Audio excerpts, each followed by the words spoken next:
Buenos días. El tema a tratar es neoplasias del sistema nervioso.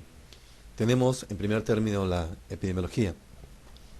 Vemos en esta diapositiva, en la estadística de Estados Unidos, en los años 30, en los años 70, un ligero predominio del sexo masculino, del sexo femenino versus el sexo masculino.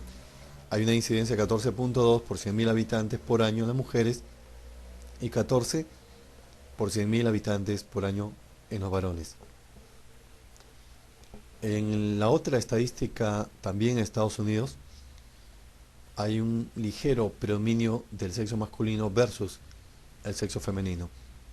8.2% en varones, 8.1% en mujeres.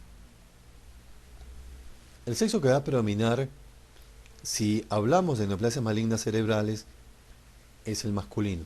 En cambio, para las benignas, es el femenino. Tenemos así que los gliomas, que son neoplasias cerebrales malignas, las más frecuentes incluso, van a predominar en el sexo masculino. Y los meningiomas, que son tumores benignos, en su mayoría, un pequeño porcentaje son malignos, pero van a predominar en el sexo femenino. En cuanto a la raza blanca es la donde va a predominar el mayor número de neoplasias malignas cerebrales. Los gliomas predominan en la raza blanca. Los gliomas, como hemos mencionado ya, son neoplasias malignas cerebrales y los meningiomas van a predominar en la raza negra. La mortalidad en esta estadística tenemos de España se ha incrementado de los 60, 70 a los 80. Tenemos 3.8 en los 60, 5.9 en los 70 y en los 80, desde el 50 hasta los 80, el consolidado es de 6.3 por 100.000 habitantes por año en los varones y 4.5 por 100.000 habitantes por año en las mujeres. Hablemos ahora de las estadísticas en nuestro país. En forma general, el cáncer es más frecuente en el varón. Tienen ahí desde los 1990 hasta 1993 una tasa de 2.9 por 100.000 habitantes. Luego ya en las mujeres es 2.64. Sabemos que en los varones, en forma general, el cáncer más frecuente es el cáncer gástrico y después de los 60 años sigue el cáncer de próstata. En cambio, en las mujeres va a predominar el cáncer ginecológico, primero el de cervix y luego el de mama. La tasa para ambos sexos es de 2.77. Hablemos ahora de la frecuencia de tumores cerebrales en nuestro país, de acuerdo al reporte de INEM. Esto en el año de 1993. Hay dos picos en la lactancia e infancia y entre la quinta y octava década de la vida. Es donde va a predominar los tumores cerebrales. Observen, lactancia e infancia es el primer pico y el segundo pico en la quinta y octava década de la vida, donde uno tiene que ya plantearse la posibilidad de una neoplasia maligna cerebral. Tenemos acá una frecuencia de 4.8 a 19.6 por 100.000 habitantes. Hablemos ahora de la etiología y la patogenia. Va a haber una predisposición genética para las neoplasias cerebrales. Hay enfermedades de fondo que van a predisponer la aparición de una neoplasia maligna cerebral. ¿Cuáles son estas enfermedades? La neurofibromatosis. La neurofibromatosis, esta enfermedad genética que va a alterar el crecimiento y el desarrollo de las células nerviosas. Hay de dos tipos. La neurofibromatosis tipo 1, conocida como la enfermedad de von Recklinghausen, y la neurofibromatosis tipo 2, donde va a haber una afectación de los nervios periféricos, una infiltración de los nervios periféricos. La enfermedad de von Recklinghausen, ustedes ya conocen, vemoslas, como estamos viendo en la radiografía, estas imágenes nodulares en la piel que parten desde la dermis y que van a estar acompañadas de las típicas manchas de color café con leche. La neurofibromatosis tipo 1 va a condicionar la aparición, va a asociarse a la aparición de los gliomas ópticos y los neurofibromas intramedulares. En cambio, la tipo 2, que infiltra los nervios periféricos, condiciona la aparición de los neurinomas. La enfermedad de von Hippel-Lindau o angiomatosis familiar cerebelo-retina. Aquí va a haber una proliferación a nivel retinal y cerebeloso de los capilares. Va a asociarse con los hemangioblastomas. Estamos viendo en la foto en la proliferación capilar retinial. Hay otras enfermedades, la esclerosis tuberosa. La esclerosis tuberosa, como estamos viendo en la diapositiva, en la persona va a presentar manchas y también lesiones nodulares o tumorales de color rojo, como estamos viendo en la cara de la persona en esta diapositiva. Esta esclerosis puede darse a nivel retinal, también de los pulmones, corazón, riñones, y se va a asociar con la neoplasia maligna cerebral conocida como astrocitoma. El síndrome de Turcotte o síndrome de tumor cerebral y poliposis condiciona la aparición de gliomas y se asocia a la poliposis colónica, muchas veces que deriva en malignidad. Entonces, el síndrome de Turcotte se va a asociar a gliomas y neuroblastomas. El síndrome de Fromel se va a asociar a gliomas. La neoplasia endocrina múltiple, como se ha visto en las clases de endocrinología, está de la tipo 1 y tipo 2, tipo 2A, tipo 2B. Tipo 1 de las 3P, que va a comprometer a la primera P pituitaria, la segunda P paratiroides y la tercera páncreas. Y tipo 2, que va a presentar la combinación de un tumor tiroideo, tumor medular de tiroides más feocromocitoma. Y si eso se asocia hiperparatiroidismo, será tipo 2A. Y si se asocia una ganglioneuromatosis, será 2B. En este caso, la neoplasia endocrina múltiple tipo 2 es la que se va a asociar con neoplasias malignas cerebrales.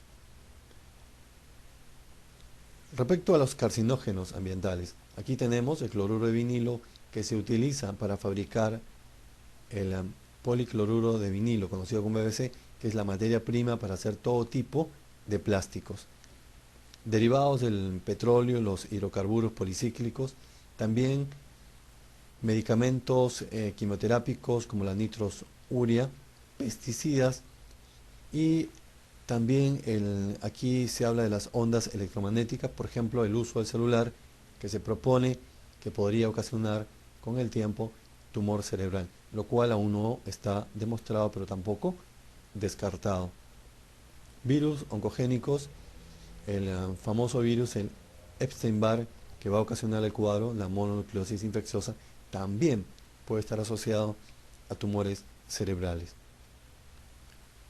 Pasemos ahora a la clínica del tumor cerebral. ¿Cuándo plantear que el paciente puede tener un tumor cerebral? Ya hemos visto el sexo, ya hemos visto la edad, hemos visto el perfil del paciente. Va a predominar en el sexo masculino lo que son neoplasias malignas, en el sexo femenino neoplasias benignas. Va a tener dos picos en la lactancia y otro pico a partir de la quinta década de la vida. Vamos a ver, ese es el perfil del paciente, cuáles son los síntomas que van a motivar la consulta, por cuál motivo, por qué motivo el paciente acude a la consulta. Cefalea, en el 54% de casos. Es una cefalea que puede presentarse en forma global, es persistente y lo que va a llamar la atención que es una cefalea de tipo progresivo, que se va incrementando conforme pase el tiempo. A diferencia de una cefalea tensional que se localiza a nivel biparietal y occipital y se presenta episódicamente y está asociado a cuadros de estrés. A diferencia de la migraña, que es en hemicráneo y que también es episódica tipo pulsátil. ¿Cuándo hay que tener cuidado con la cefalea? Cuando la cefalea se presenta en forma persistente y cuando se va incrementando su intensidad con el transcurrir del tiempo. ¿A qué se debe la cefalea? ¿Cómo es que el tumor cerebral puede ocasionar cefalea? Porque va a ocasionar tracción de la meninges. El tumor jala la meninges de la base craneal o también de los vasos arteriales. Ustedes saben que el parénquima tumoral no transmite dolor, son los vasos arteriales. De este caso el polígono de Willis o también la cefalea puede darse por hipertensión endocranial, como vamos a ver después. Las náuseas y los vómitos. Aquí las náuseas y los vómitos o los vómitos explosivos pueden ser parte del llamado síndrome de hipertensión endocraniana, pero también pueden estar precedidos por náuseas. Cuando encontramos náuseas y vómitos de manera aislada, debemos plantear la posibilidad de un tumor que esté localizado en la fosa posterior. También el paciente puede venir por focalización, por déficit neurológico, y se da un porcentaje importante, 68%. Esto puede darse por el crecimiento mismo del tumor, por el efecto de masa, por la compresión sobre el parénquima cerebral, o también por infiltración, la extensión del tumor por infiltración. El déficit motor puede estar en relación al área que esté comprometida, sea de la arteria cerebral media, arteria cerebral anterior, arteria cerebral posterior. Esto va a originar los cuadros clínicos que ya conocemos. Por ejemplo, a nivel de la arteria cerebral media hay 4 formas clínicas. Cuando hay compromiso de todo el tronco de la arteria cerebral media, el paciente presentará hemiparesia, hemiplegia con hemianestesia, además afasia o anosognosia, afasia si hay compromiso del hemisferio dominante, anosognosia del hemisferio no dominante. Si es a nivel de las ramas perforantes, se espera encontrar un cuadro en relación a un infarto lacunar. Luego ya la división superior, la división inferior. En cuanto es la división superior, va a haber un déficit brachiocrural, perdón, un déficit alto, un déficit facio brachial. Y así podríamos ir mencionando las diferentes formas clínicas de compromiso neurológico de acuerdo a la afectación de las determinadas áreas de las arterias del cerebro. Crisis convulsivas se van a presentar en el 26%. Si el paciente presenta crisis convulsiva, está más asociada a la presencia de los llamados oligodendrogliomas.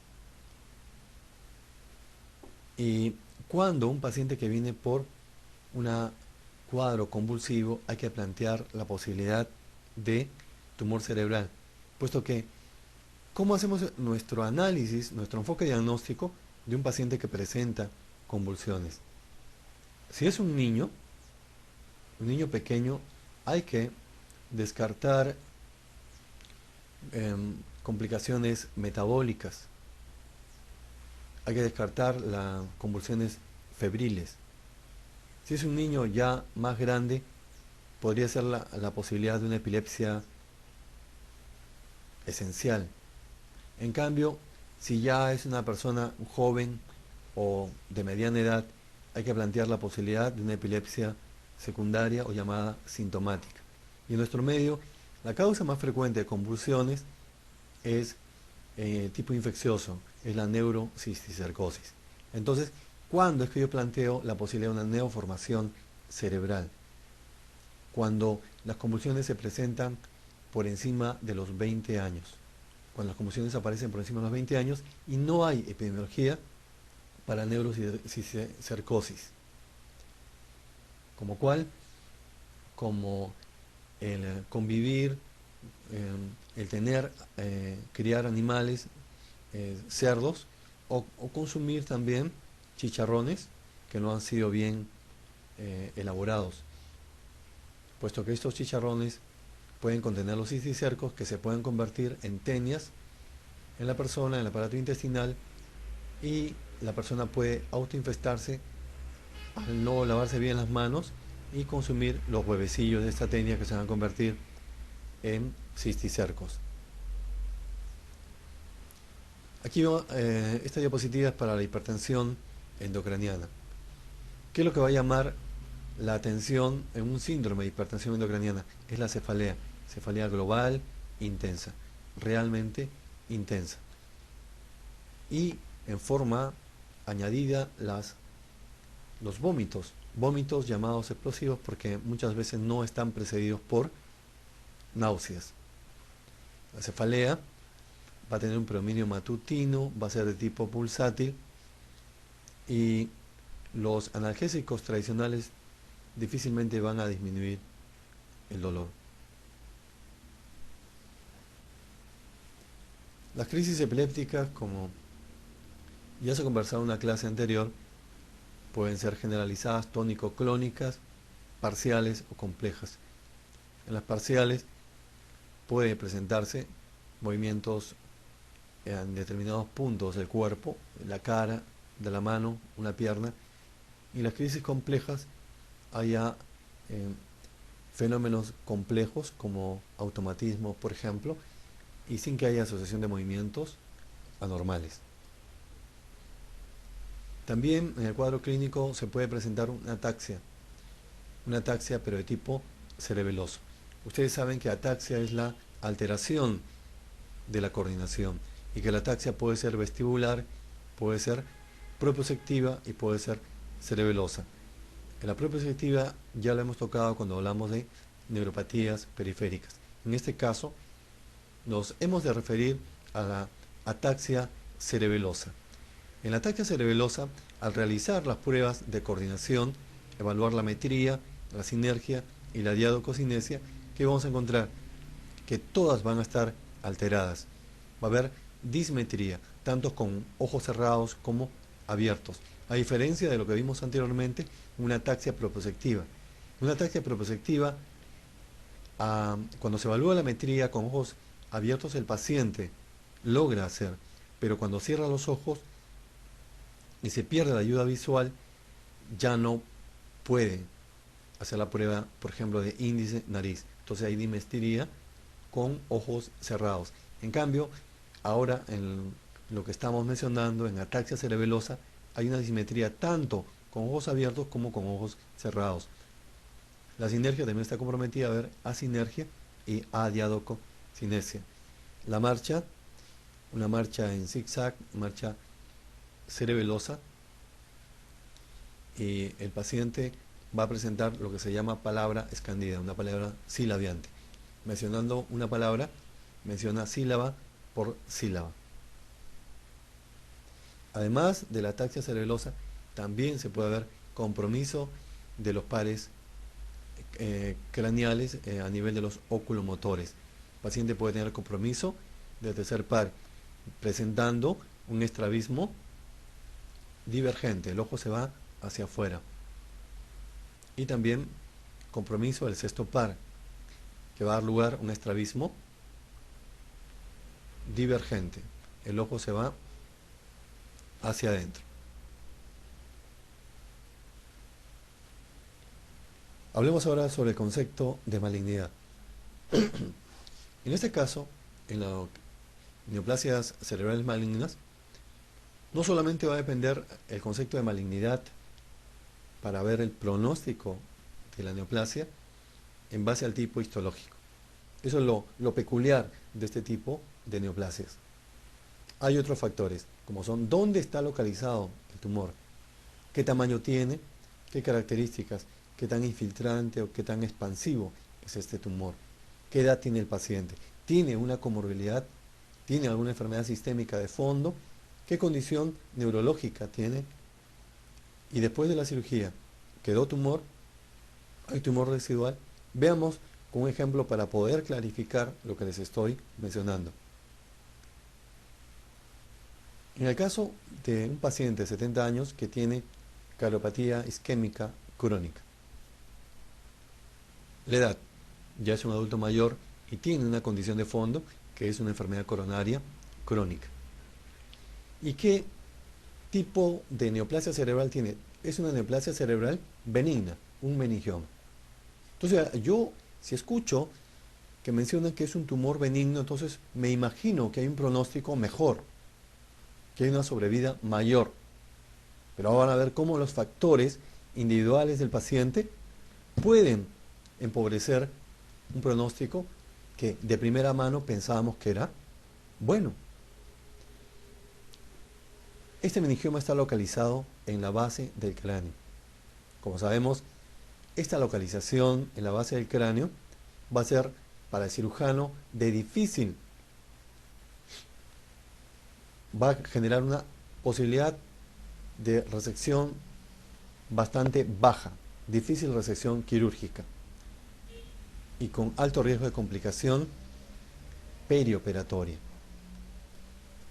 Entonces aquí vean, es un meningioma, cierto, es un tumor benigno generalmente, pero por su localización, que es la base del cráneo, por la edad del paciente y por la comorbilidad, finalmente la conclusión ¿cuál es? Que el pronóstico es pobre. Por otro lado, veamos un paciente joven de 20 años que no tiene comorbilidad y que tiene la suerte de que el astrocitoma esté localizado en el hemisferio cerebeloso. Esta localización de este tumor maligno hace que sea potencialmente accesible quirúrgicamente, potencialmente resecable en su totalidad. Y el pronóstico habla de una posibilidad de recuperación. Entonces, este ejemplo ilustra mucho que cuando pretendamos hablar del pronóstico de un paciente, no es suficiente el tipo histológico de la lesión, sino hay que ver otros factores, como hemos visto, la edad del paciente, dónde está localizado el tumor y qué condición, qué comorbilidad tiene el paciente. ¿De qué manera se puede dar el crecimiento tumoral? De tres formas. Uno, por expansión. Crece la masa. Esto se da con más frecuencia en los tumores extraaxiales, los meningiomas, que son benignos en su mayoría y que van a crecer por fuera del plano pioaracnoidal. Otra forma de crecimiento tumoral es la degeneración quística necrótica. Otra, la infiltración. El tumor se va extendiendo por infiltración y va afectando la masa encefálica. Este tumor que es rápidamente infiltrante son los tumores más frecuentes, que son los gliomas. ¿Cómo es el edema? Esta hipertensión endocraniana que hemos mencionado tiene mucho que ver con el edema, que es producto de la presencia de este tumor cerebral. Este edema es de tipo vasogénico. ¿En qué consiste el edema vasogénico? Es el edema que se produce por una alteración de la permeabilidad del endotelio de los capilares cerebrales. Hay una ruptura de la barrera hematoencefálica. Al estar alterado la permeabilidad del endotelio de los capilares, va a haber pasaje de agua y sodio y proteínas al espacio extracelular, sobre todo a la sustancia blanca, porque la sustancia blanca tiene mayor espacio que la sustancia gris.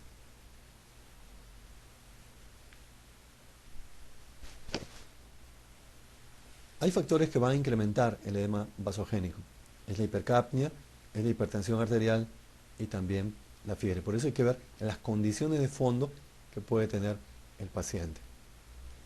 El edema vasogénico que se produce por una alteración de la permeabilidad capilar a nivel cerebral, también puede estar inducido por sustancias que produce el tumor, sustancias de tipo inflamatorio, citoquinas locales. Otra cosa que hay que mencionar cuando hablemos de edema por tumor cerebral es la forma del edema, la apariencia del edema cuando veamos una tomografía. No exactamente, en esta tomografía estamos viendo acá una imagen hipodensa de bordes más o menos regulares y que está rodeado de un halo hiperdenso, que es la zona de captación. Es una masa que está captando contraste y eso va más a favor de que sea maligna. Y vemos acá alrededor, en forma perilesional, una imagen hipodensa que es el edema. Generalmente podemos ver el edema en los pacientes que tienen tumor cerebral, un edema, imágenes hipodensas en forma de dedos de guante. Si yo veo una lesión y alrededor hay un edema con apariencia en forma de guante, eso va más a favor que se trate de un tumor cerebral maligno. Pasemos ahora a ver la clasificación de los tumores cerebrales. ¿Cuáles son los tumores cerebrales más frecuentes? Lejos son los gliomas, 40-50%. ¿Y cuáles son los gliomas más frecuentes? Son los astrocitomas. Los astrocitomas son, como repito, los tumores más frecuentes. Pero si quiero mencionar algo más de los gliomas, debo mencionar que además de ser los tumores más frecuentes, al ser su localización intraaxial, son los que más fácilmente infiltran, los que más fácilmente se extienden en el parénquima pulmonar, cerebral, perdón. Entre los gliomas tenemos los astrocitomas, que son los más frecuentes, los oligodendrogliomas y el ependimoma. Después, también puede estar localizados en la meninge. Como hemos visto, esos tumores son más extraaxiales, que se presentan un 20%. Se conoce como meningioma. A nivel de los plexos coroideos, los papilomas de los plexos coroideos. Pueden también originarse en las vainas nerviosas, tenemos el schwannoma, 7%. En los vasos sanguíneos, los hemangioblastomas. En las células embrionarias, los tumores ectodérmicos primitivos, los tumores embrionarios de las glándulas pineales. Por emigración anormal, craniofaringioma, 2.5%, teratoma y quiste dermoide.